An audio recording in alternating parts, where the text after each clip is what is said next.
So దురదృష్టవశాత్తు గోపి గారు చనిపోతే ఆ కుటుంబానికి అండగా ఉండాలని బీఆర్ఎస్ పార్టీ వారి సతీమణికి టికెట్ ఇచ్చారు. మరి ఈ రోజు కాంగ్రెస్ నాయకులు ఏం మాట్లాడుతున్నారో మీరందరూ కూడా టీవీలో చూశారు. 2 నెలలు కాలేదు భర్తను కోల్పోయి, ఎంత బాధ ఉంటది. పిల్లల పెళ్లిళ్ళు గాక, పిల్లవాడు చేతికి రాక, అకస్మాత్తుగా సడన్ గా భర్తను కోల్పోయిన భార్యకు ఎంత దుఃఖం ఉంటుందో మనకు తెలియదా?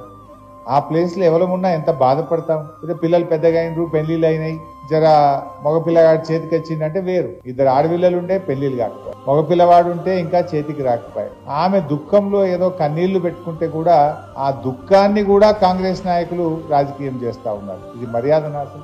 ఎవరైనా ఒక ఆడబిడ్డను ఆ రకంగా అవమానం చర్చా రాజకీయాలు ఉంటే ఏదన్నా మాట్లాడు. 2 నెలలు కాలే భర్తను కోల్పోయి, పిల్లలు చేతికి రాలేదు, పిల్లల పెళ్లిళ్ళు కాలేదు, ఎంత బాధ ఉంటది, గుండె ఎంత బరువుగా ఉంటది ఆడబిడ్డకైనా.